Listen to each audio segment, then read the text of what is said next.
देख रहे हैं आप, मैं हूं आपके साथ जया शर्मा। और नमस्कार, मैं हूं आपके साथ दिनेश अवस्थी। तो चलिए बड़ी अपडेट आपको बता दें, जहां विधानसभा चुनाव में हार के बाद कांग्रेस में बड़ा बदलाव हुआ है। कांग्रेस में नई जिम्मेदारियों में अब पीढ़ी परिवर्तन दिखाई दिया है, जिसमें बड़ी जिम्मेदारियों से वरिष्ठ नेताओं को दूर रखा गया है। कमलनाथ की जगह अब जीतू पटवारी को प्रदेश की कमान सौंपी गई है, तो डॉक्टर गोविंद सिंह की जगह उमंग सिंगार को नेता प्रतिपक्ष बनाया गया है। इसके अलावा हेमंत कटारे को उप नेता प्रतिपक्ष की जिम्मेदारी दी है। तो अब युवाओं के सहारे मध्य प्रदेश में कांग्रेस लोकसभा चुनाव में उतरने जा रही है। लेकिन इन सब के बीच बंसल न्यूज के कुछ सवाल भी हैं। बंसल न्यूज के सवाल इसीलिए हैं कि जिस तरह से बीजेपी ने एक परिवर्तन किया है, अब कांग्रेस का भी परिवर्तन देखने को मिला है और संगठन में जो तमाम अब जिम्मेदारियां दी गई हैं वो अब यूथ के हाथ सौंपी हैं। तो बंसल न्यूज के भी सवाल निकलकर सामने आते हैं। तो बंसल न्यूज के क्या सवाल हैं, चलिए वो भी आपको बता दें। तो क्या मध्य प्रदेश से कमलनाथ दिग्विजय सिंह के युग का अंत है? सवाल नंबर 2, कमलनाथ दिग्विजय समेत अब दिग्गजों की आगे क्या कुछ संगठन में पार्टी में जिम्मेदारी होने वाली है?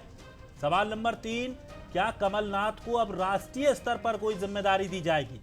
और सवाल नंबर 4 है, क्या छिंदवाड़ा से कमलनाथ को लोकसभा चुनाव लड़ाया जाएगा? क्या युवा पीढ़ी के मार्गदर्शक अब कमलनाथ और दिग्विजय सिंह बनकर रहेंगे?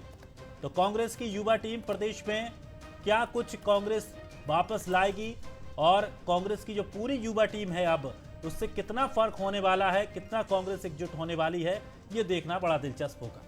बिल्कुल, तो आपको बता दें कि कांग्रेस में बड़ा बदलाव किया गया है संगठन में, और इसके बाद अब सवाल ये उठ रहे हैं कि क्या दिग्विजय सिंह और कमलनाथ अब केंद्र की जिम्मेदारी संभालेंगे। लेकिन इस बदलाव के मायने क्या है, युवाओं को जो कमान कांग्रेस ने सौंपी है उसके मायने क्या है, ये जरा आप समझ लीजिए। मध्य प्रदेश कांग्रेस में नए युग की शुरुआत इसे माना जा रहा है, युवा युग की शुरुआत। कमलनाथ दिग्विजय के बाद अब युवाओं के हाथों में प्रदेश संगठन की कमान सौंप दी गई है। युवा और आक्रामक नेतृत्व देने की कोशिश इस बदलाव के जरिए कांग्रेस कर रही है। लेकिन इसके साथ ही सोशल इंजीनियरिंग का भी ख्याल रखा गया है, जातियों को साधने का ख्याल रखा गया है। इस बदलाव के जरिए आदिवासी, ओबीसी और ब्राह्मण चेहरे को बीजेपी की तर्ज पर कांग्रेस ने प्राथमिकता दी है। आपको बता दें, उमंग सिंघार जो कि आदिवासी वर्ग से आते हैं, उन्हें नेता प्रतिपक्ष की कमान सौंपी गई। दूसरी तरफ ओबीसी वर्ग से आने वाले जीतू पटवारी को प्रदेश अध्यक्ष नियुक्त किया गया है और उप नेता प्रतिपक्ष की जिम्मेदारी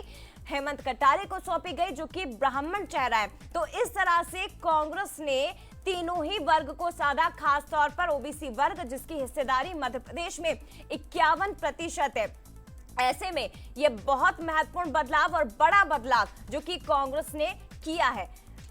बिल्कुल, और चलिए जीतू पटवारी और उमंग सिंगार ने क्या कुछ कहा जब उनके नामों का ऐलान किया गया, जरा वो भी सुन लीजिए। नेतृत्व ने, आदरणीय राहुल जी ने, आदरणीय खड़गे जी ने जो मुझ पे भरोसा किया, सारे वरिष्ठ जनों का जो मुझे आशीर्वाद मिला, सारे युवा साथियों का जो सहयोग, पूरी जो एक तरह से जो नेतृत्व ने जो पूछताछ की थी, जो एक तरह से सबसे बात करके जो निर्णय लिया, मैं सारे युवा साथियों का भी आभार व्यक्त करता हूँ। कांग्रेस पार्टी में दो बात में संभावनाओं के साथ और भरोसे के साथ कहना चाहता हूं कि सारे वरिष्ठ जनों के नेतृत्व में, मार्गदर्शन में, युवा साथियों के सहयोग से, सामूहिक नेतृत्व से कांग्रेस पार्टी अब आने वाले 5 साल के युद्ध को लड़ेगी। स्वाभाविक है कि कोई भी जवाबदारी आती है तो चुनौतीपूर्ण रहती है, लेकिन मैं समझता हूं कि कांग्रेस के कार्यकर्ता मध्य प्रदेश में और हम सब लोग विधायक, पूर्व विधायक, साथी हों, सबके हौसले बुलंद हैं और चुनौतियों से लड़ने के लिए तैयार खड़े। और चलिए, हमारे साथ राजनीतिक मेहमान भी चर्चा के लिए जुड़ गए हैं। नरेंद्र सलूजा जी, प्रवक्ता बीजेपी से, और इसके साथ ही संतोष गौतम जी, कांग्रेस प्रवक्ता, हमारे साथ फोन लाइन पर जुड़ गए हैं। आप दोनों का बहुत स्वागत है सर। संतोष गौतम जी, सियासी सवाल और सियासी समीकरणों को मैं समझने की कोशिश करूं उसके पहले क्राइम के जरिए सर आपसे सवाल पूछना चाहूंगी, समझना चाहूंगी। युवाओं की बारी, प्रदेश अध्यक्ष जीतू पटवारी, और इसके साथ ही सदन के सरदार उमंग सिंघार, क्या कहेंगे सर? युवाओं के हाथ में आपने मध्य प्रदेश कांग्रेस संगठन की कमान सौंप दी है। निश्चित रूप से उमंग सिंघार हो या जीतू पटवारी हो, दोनों के बनने से कांग्रेस पार्टी में एक नई ऊर्जा का संचार होगा और हमारे सामने जो लोकसभा चुनाव की चुनौती सामने है उसमें कार्यकर्ताओं को एकजुट करने पूरी ताकत से मैदान में आने के लिए दोनों ही युवा तैयार थे और बहुत पहले से इनको बड़े नेतृत्व की उम्मीदें युवाओं ने देखी थी और आज जब इनको जिम्मेदारी सौंपी गई है निश्चित रूप से मैं समझता हूं कि एक नई ऊर्जा का संचार कांग्रेस के कार्यकर्ताओं में होगा। बीजेपी की तर्ज पर आगे बढ़ रही है क्या कांग्रेस? संतोष जी, उसके बाद शरद जी भी हमारे साथ जुड़े हुए हैं, फिर मैं उनका रिएक्शन लूंगी और नरेंद्र सलूजा जी के पास भी पहुंचूंगी। क्या पूछा अभी? बीजेपी ने जिस तरह से जातियों को साधा है मुख्यमंत्री उप मुख्यमंत्री के रूप में, उसी तरह से कांग्रेस ने बड़ा परिवर्तन किया। हम देख रहे हैं आदिवासी, ओबीसी और इसके साथ ही ब्राह्मण चेहरा संगठन में। देखिए, कांग्रेस जो है सोशल इंजीनियरिंग का हमेशा से ध्यान रखती आई है और भारतीय जनता पार्टी इस मामले में कांग्रेस की नकल करती आई है। तो निश्चित रूप से कांग्रेस ने कोई नकल नहीं की है। कांग्रेस तो शुरू से ही सोशल इंजीनियरिंग का ध्यान रखती आई है और ये देखती आई है कि सभी वर्गों को उचित प्रतिनिधित्व मिले और उसी का ध्यान इस बार भी रखा गया है। ठीक है, नरेंद्र सलूजा जी, मैं आपके पास लौटूं उसके पहले शरद जी भी हमारे साथ जुड़े हुए हैं। सर, कैसे देखते हैं इस बड़े परिवर्तन को आप? युवाओं के हाथ में अब संगठन की कमान है और महत्वपूर्ण बात यह है कि जिस तरह से बीजेपी ने सोशल इंजीनियरिंग का ध्यान रखा वो हमें कांग्रेस में भी नजर आ रहा है। लेकिन सवाल अब ये कि दिग्विजय सिंह और कमलनाथ का क्या होगा? देखिए जया, सरदार होना बहुत कठिन नहीं है। कई बार परिस्थितियां, अवसर, मौके, घर में भी कई बार ईश्वर न करे लेकिन कई बार ऐसी चुनौतियां आती हैं कि जब वरिष्ठों की छत्र छाया हटती है किन्हीं कारणों से और अचानक एक युवा ये महसूस करता है कि पूरे घर का दायित्व तो उसके ऊपर है। तो सरदार हो जाना कई बार परिस्थिति जन्य हो सकता है, परिस्थितियों पर, सर्कमस्टेंसेस पर डिपेंड करता है। लेकिन जैसा एक बहुत आइडियल कोट कहता है कि कुर्सी खुद फैसला कर देती है कि उस पर बैठने वाला व्यक्ति कितना सक्षम, कॉम्पिटेंट है, कितनी एबिलिटी है। और इसीलिए आप देखते हैं कि कुर्सी पर बैठते तो बहुत सारे लोग हैं लेकिन कुछ लोग हैं जो लंबी पारी इसीलिए खेल पाते हैं कि वो अपना काम बहुत अच्छा करते हैं, जन भावनाओं को ध्यान में रखते हैं। तो जीतू पटवारी जी और उमंग सिंगार के सामने अब ये चुनौती है। मैं ये नहीं कहूंगा कि वो युवा एकदम युवा हैं या लड़कपन की अवस्था है, वो मैच्योर एज में है। वो दोनों 45 प्लस के राजनेता हैं। तो लड़क या युवा अवस्था की जो चीजें होती हैं वो नहीं है, लेकिन फिर भी चूंकि उनके पास कमलनाथ और दिग्विजय सिंह जैसे अत्यंत वरिष्ठ नेता थे तो कहीं ना कहीं एक खिलंदापन तो दोनों के व्यक्तित्व में हमने देखा है। और ये जीतू पटवारी जी ने भी कहा है कि मैं बहुत ध्यान रखूंगा इस भावनाओं का कि कहीं अतिरेक में ना जाऊं, कहीं कोई चुभती हुई बात ना कहूं और संभल कर आगे बढ़ूं, जो बहुत अच्छा साइन है। और उमंग सिंगार भी उसी गांभीर्य के साथ आगे बढ़ेंगे। तो ये एक बड़ी चुनौती भी है, पद मिल गया है। लेकिन अब दिग्विजय सिंह कांग्रेस की मध्य प्रदेश में जो कमलनाथ और दिग्विजय सिंह जी की कांग्रेस रही है और जी अरुण यादव जी की, अजय सिंह जी की, उस कांग्रेस को समेट कर सबको अपना बनाकर आगे चलने की चुनौती। जी शरद जी, एक सवाल और बनता है यहाँ पे। जिस तरह से देखा गया कि अभी 2023 के विधानसभा चुनावों से पहले तमाम ऐसे मुद्दे रहे जिन्हें लेकर कांग्रेस ने बात की, लेकिन चुनाव आते आते वो मुद्दे कहीं खो गए और कांग्रेस एक अलग ही दिशा में जाकर सेट हो गई।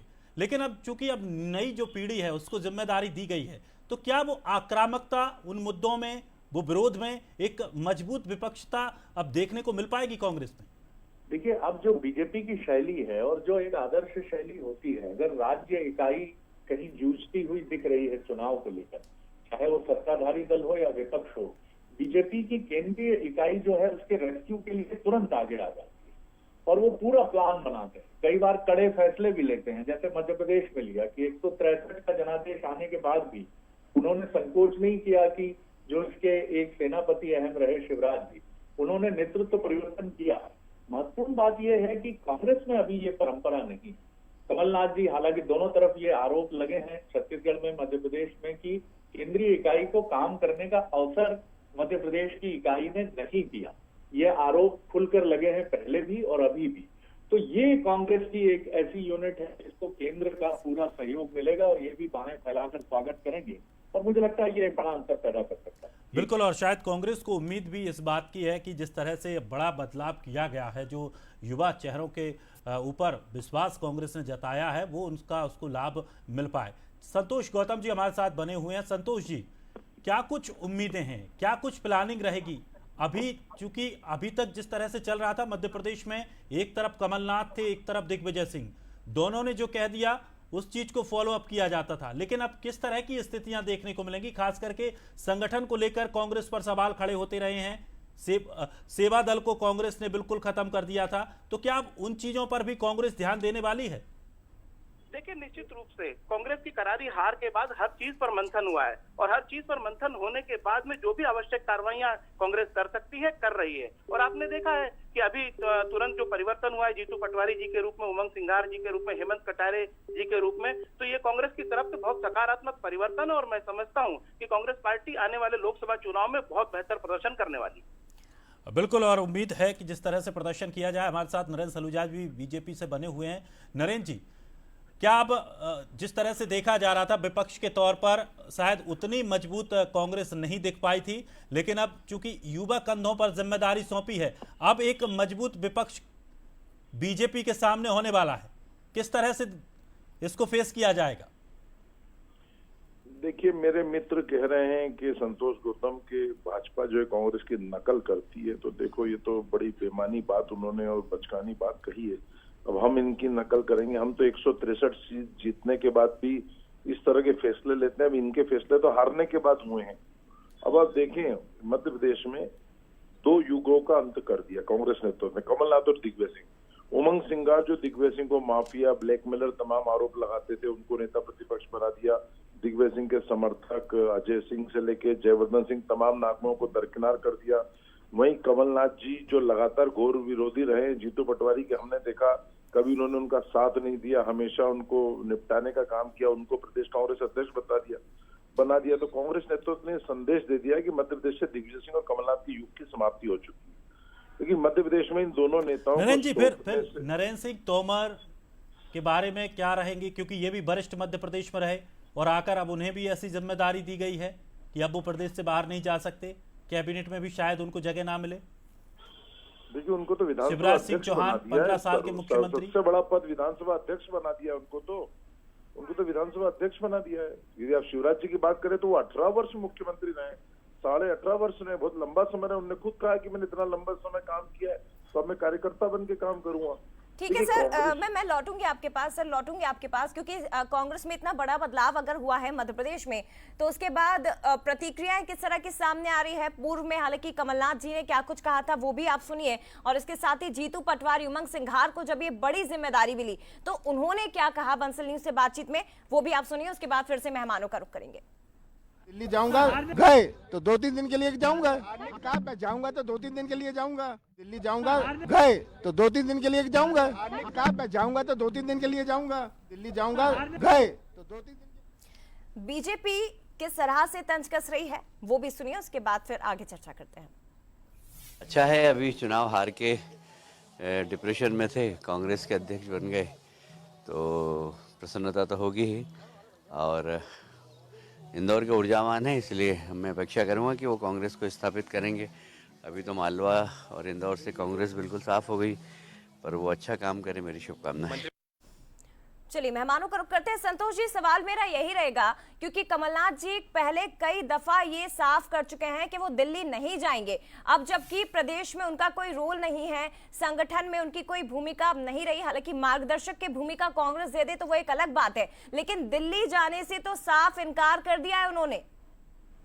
देखिए, कमलनाथ जी अपनी भूमिका खुद तय करेंगे और केंद्रीय नेतृत्व तो उनकी भूमिका तय करेगा। और कमलनाथ जी इतने वरिष्ठ नेता हैं कि उनका मार्गदर्शन मध्य प्रदेश कांग्रेस को हमेशा ही आवश्यक रहेगा और हमेशा वो अपना मार्गदर्शन मध्य प्रदेश कांग्रेस को देते रहेंगे। इसके साथ ही केंद्र में भी अगर वो कोई बड़ी भूमिका निभाते नजर आए तो कोई आश्चर्य की बात नहीं होगी। लेकिन मध्य प्रदेश में बड़ा पद क्या होगा संतोष जी? या तो लोकसभा चुनाव उन्हें लड़ाया जाएगा छिंदवाड़ा से, या तो दिल्ली में उन्हें जिम्मेदारी मिलेगी। राष्ट्रीय महासचिव होते हैं, कार्य समिति के सदस्य होते हैं, स्टेटों के प्रभारी होते हैं, तमाम तरीके के पद होते हैं, राष्ट्रीय उपाध्यक्ष होते हैं। कमलनाथ जी के सामने कोई अवसर समाप्त नहीं हो गए। कमलनाथ जी की आवश्यकता मध्य प्रदेश कांग्रेस को और देश की कांग्रेस को हमेशा रहेगी। एक दीर्घ राजनीतिक अनुभव वाले नेता रहे। संतोष जी, ये बहुत महत्वपूर्ण बिंदु मार्गदर्शक को लेकर अगर आपने सवाल उठाए सर, तो मैं नरेंद्र जी के पास जाऊं उसके पहले एक और सवाल मेरा आपसे मार्गदर्शक को ही लेकर रहेगा। बीजेपी के दिग्गज लीडर आप चाहे आप लाल कृष्ण आडवाणी जी की बात कर लीजिए, बाकी तमाम बड़े नेताओं की बात कर लीजिए,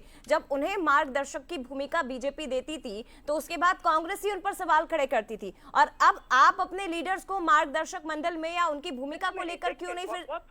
बहुत फर्क है। हम उनसे मार्गदर्शक लेने की बात कर रहे हैं, हमने उनको मार्गदर्शक मंडल में नहीं भेज दिया है। मार्गदर्शक मंडल में जो आडवाणी जी, मुरली मनोहर जोशी, हमारे पास ऐसा कोई मंडल नहीं है। हम उनका मार्गदर्शन लेते रहेंगे, उनका आशीर्वाद लेते रहेंगे, और उनकी तरफ से जो भी दिशा निर्देश होंगे मध्य प्रदेश कांग्रेस भी उसका पालन करेगी। अच्छा, मंडल में शामिल करना और मंडल में शामिल ना करना, इन दोनों में फर्क होता है, भूमिका तो एक ही रहेगी ना संतोष? बात और सुन लीजिए, मार्गदर्शक मंडल में जो शामिल हुए हैं वो मध्य प्रदेश भारतीय जनता पार्टी के कई नेता हुए हैं, जिसमें प्रहलाद पटेल जी हैं, कैलाश विजयवर्गीय हैं। तो ये तो भारतीय जनता पार्टी से पूछा जाना चाहिए कि इन लोगों की भूमिका आखिर क्या रहेगी। चलिए संतोष जी आपके पास लौटेंगे, लेकिन उससे पहले एक और बड़ी खबर बता देते हैं।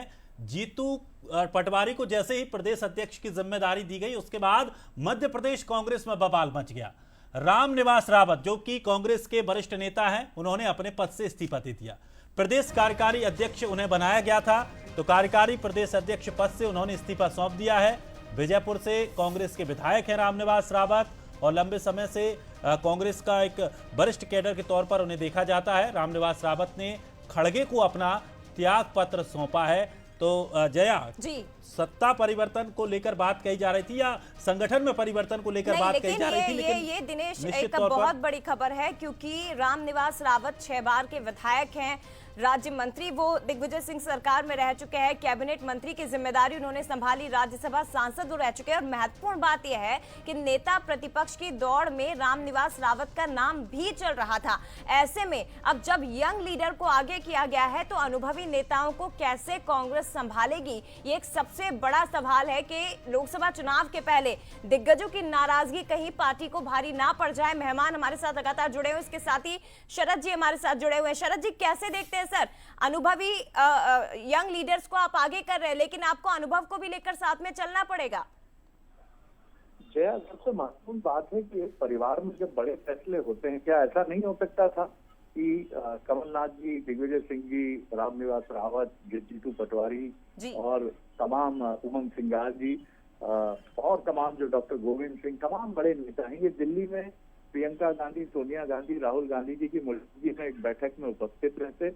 वही ये घोषणा होती, कमलनाथ जी प्रस्तावित करते कि मैं जीतू पटवारी जी का नाम, हार की नैतिक जिम्मेदारी स्वीकार करते हुए मैं जीतू पटवारी जी का नाम प्रस्तावित कर रहा हूँ। दिग्विजय सिंह कहते मैं इसका अनुमोदन करता हूँ, गोविंद सिंह कहते हम सब साथ हैं, और वहीं सबको सहमत किया जाता है रामनिवास रावत जी को। सर माफ करिएगा, मैं आपको टोक रही हूँ सर, ये जो बात आप कर रहे हैं सर, क्या कांग्रेस के लिहाज से काल्पनिक है? क्या ये सच में काल्पनिक है? बिल्कुल नहीं है जया, बिल्कुल नहीं है। ये सिर्फ उस परंपरा से जब आप एकदम से निर्णय ले लेते हैं, एकदम से आप फैसले करते हैं। राहुल गांधी अपने क्विक डिसीजंस के लिए जाने जाते हैं। आप देखिए, बीजेपी में कांग्रेस से कहीं बड़ी चुनौती है, अभी भी मौजूद है कि कैलाश विजयवर्गीय जी क्या दायित्व संभालेंगे, प्रहलाद पटेल जी क्या संभालेंगे, राकेश सिंह जी क्या संभालेंगे, चुनाव हार गए जो तो बड़े नेता हैं, सांसद गणेश सिंह, फग्गन सिंह कुलस्ते, वो क्या करेंगे। तमाम ये सवाल वहाँ मौजूद हैं, लेकिन वहाँ द्वंद्व नहीं है। भीतर हो सकता है मन के भीतर, लेकिन प्रत्यक्ष नहीं है, डायरेक्ट नहीं है। इसकी वजह है वो इंजीनियरिंग जो बीजेपी केंद्रीय स्तर पर करती है, लगातार संवाद करती है, बात करती है, मैसेज कन्वे करती है। सारे नेता जेपी नड्डा जी से मिल चुके हैं, लेकिन राहुल गांधी क्या रामनिवास रावत जी से मिले, ये बड़ा सवाल है। मुझे लगता है कि आज बहुत तेजी से कांग्रेस बीजेपी की अच्छाइयों को फॉलो कर रही है, तो ये चीजें बीजेपी को कांग्रेस को समझनी होंगी कि आप एक परिवार चला रहे हैं। यहाँ मनमाने फैसले तो मैं नहीं कहूंगा, इसको फैसले उपयुक्त हैं और समय काल परिस्थिति को देखते हुए सटीक फैसले हैं, लेकिन इनके साथ समन्वय का तत्व होना बहुत जरूरी है। शरद जी, एक सवाल मेरा भी है। सवाल ये है कि कांग्रेस में कैडर बेस हमेशा देखने को मिला है, ग्रुपिंग रही है, चाहे वो कमलनाथ की ग्रुप हो, चाहे वो दिग्विजय सिंह का ग्रुप रहा हो, उधर राहुल अजय का ग्रुप रहा हो, तो मतलब इनका एक अपने अपने ये विधायक लेकर चलते हैं, अपने अपने लोग लेकर चलते हैं। जब भी कुछ ऐसी अपॉर्चुनिटी मिलती है कि जहां पर कांग्रेस में नेताओं को कुछ देना होता है, तो अपने ग्रुपों में ये चीजें बांटी जाती हैं।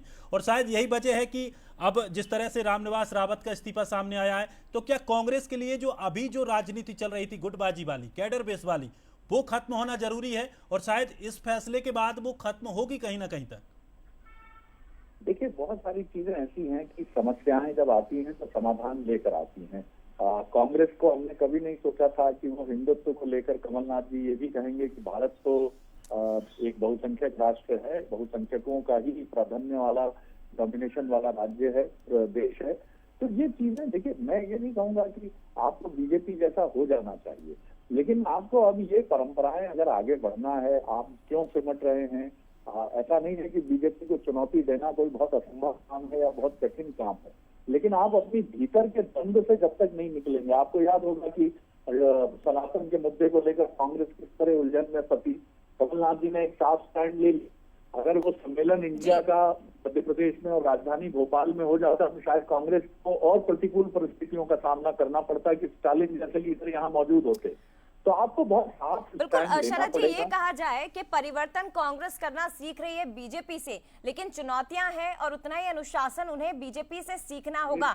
नरेंद्र सलूजा जी हमारे साथ, संतोष जी बने हुए हैं, मैं लौटूंगी आपके पास सर, लेकिन संतोष जी से इस पर एक रिएक्शन लेते हैं। संतोष जी, परिवार दोनों के बड़े हैं, एक तरफ बीजेपी एक तरफ कांग्रेस, लेकिन जो ऊपर बैठे मुखिया हैं वो अपने अपने हिसाब से डिसीजन लेते हैं। बीजेपी में यही अंतर है, निर्णय लिया जाता है लेकिन अपने परिवार को अनुशासन भी सिखाया गया है, सबके साथ मंजूरी के साथ निर्णय बीजेपी लेती है। लेकिन कांग्रेस में इतना फर्क क्यों? अगर आप ये सीख रहे हैं कि हम युवाओं को आगे करें तो आप अनुशासन भी सीखिए। देखिए, ये सबसे बड़ी हास्यास्पद बात है, आपके साथ शरद जी भी मौजूद हैं, शरद जी को भी जानकारी होगी और आपको भी जानकारी होगी कि जब जेपी नड्डा को राष्ट्रीय अध्यक्ष बनाया गया तो किसकी सहमति ली थी भारतीय जनता पार्टी ने? किसी की सहमति नहीं रही थी। जब अमित शाह राष्ट्रीय अध्यक्ष बने थे तो कौन उनके सामने चुनाव लड़ा था? इस्तीफों का दौर शुरू नहीं हुआ था संतोष जी, माफ करिएगा सर, वहाँ पर इस्तीफों का दौर शुरू नहीं हुआ था, यहाँ तो प्रदेश अध्यक्ष को बदला और इस्तीफा। संतोष जी, अगर कांग्रेस की सरकार आती, कांग्रेस की सरकार आने के बाद अगर अचानक मुखिया बदला जाता, मेरी बात सुन पा रहे हैं? जी जी जी सर, मेरा ये कहना है कि बहस में उलझने का समय नहीं है कि कौन श्रेष्ठ है। दोनों पार्टियां अपने मुस्तकबिल को लेकर चिंतित हैं और आगे बढ़ना चाहती हैं। मैं गौतम जी से इस मामले में चर्चा करूंगा कि सफलता के हजारों माई बाप होते हैं, असफलता ढेरों प्रश्न खड़े कर देती है। कांग्रेस इन चुनौतियों से जूझेगी, सीखेगी, बाहर निकलेगी, लेकिन उसको आत्मनिरीक्षण करना होगा, बजाय इसके कि वो सिरे से सवालों को नकारे। ये बीजेपी के लिए भी उतना ही मौजूद है कि वो अपना जनाधार बढ़ा रही है, तो वो भी आत्मनिरीक्षण करे, बड़े नेताओं की क्या भूमिका होगी, और यही कांग्रेस की चुनौती है। जी संतोष जी। बिल्कुल, ये मैं शरद जी की बात से सहमत हूँ कि कांग्रेस को अपना आत्मनिरीक्षण करना होगा और कांग्रेस आत्मनिरीक्षण कर रही है। शरद जी, बड़ी विनम्रता से कह रहा हूँ कि जो दोनों फैसले हुए हैं ये आत्मनिरीक्षण के बाद ही हुए हैं और निश्चित रूप से आगे भी जो भी जरूरतें होंगी पार्टी हित में कदम उठाने की, पार्टी अवश्य कदम उठाएगी। ठीक है सलूजा जी, सर लास्ट रिएक्शन। जी जी जी जी सर, आवाज आ रही है आपको? हाँ जी, आवाज आ रही। जी सर, क्या कहेंगे सर? देखिए, कांग्रेस में बड़े बिखराव की शुरुआत होगी इस निर्णय से, क्योंकि कहीं न कहीं वरिष्ठ नेतृत्व को दरकिनार किया गया और जिस प्रकार की प्रतिक्रिया जीतू पटवारी की पहली सामने आई, उनने अपनी प्रतिक्रिया में कमलनाथ और दिग्विजय सिंह का नाम तक नहीं लिया। कमलनाथ जी के हमने ट्वीट देखे, जिस प्रकार से उन्होंने ट्वीट के अंदर जो भाषा का इस्तेमाल किया और जिस प्रकार से दिग्विजय सिंह अभी तक मौन है, गायब है, रामनिवास रावत का इस्तीफा आ चुका है, अरुण यादव, बाला बच्चन, सज्जन वर्मा, कांतिलाल भूरिया जैसे कद्दावर नेताओं को जो दरकिनार किया गया, उसके परिणाम देखने को मिलेंगे।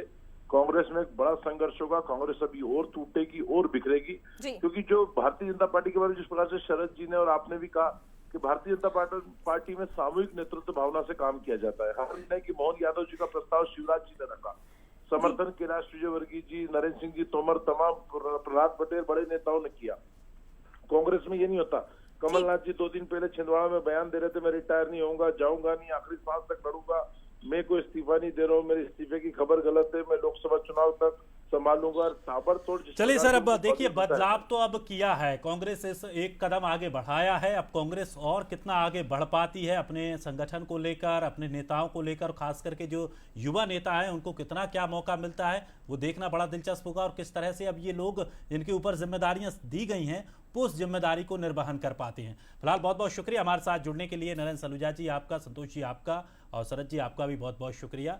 तो जय, बड़ा परिवर्तन कांग्रेस में हुआ है, एक नई पीढ़ी का उदय जिसे कहा जा रहा है। बंसल न्यूज का ये बड़ा सवाल भी है कि आप वाकई कांग्रेस में एक नया उदय हो रहा है। तो कितना ये आगे बढ़ पाते हैं, कितना पार्टी को आगे ले जा पाते हैं, ये देखना बड़ा दिलचस्प होगा। और इस बीच कांग्रेस के बीच में और कौन कौन से वो चेहरे हैं जिनकी नाराजगी देखने को मिलेगी, ये देखना भी बड़ा दिलचस्प होगा। बिल्कुल, लेकिन इन्हें प्रदेश अध्यक्ष, नए प्रदेश अध्यक्ष कैसे संभालेंगे, कैसे साधेंगे, ये जरूर देखने वाली बात होगी। फिलहाल बहुत धन्यवाद तमाम मेहमानों का, और इसी के साथ हमें दीजिए इजाजत, लेकिन आप बने रहिए बंसल न्यूज के साथ। नमस्कार।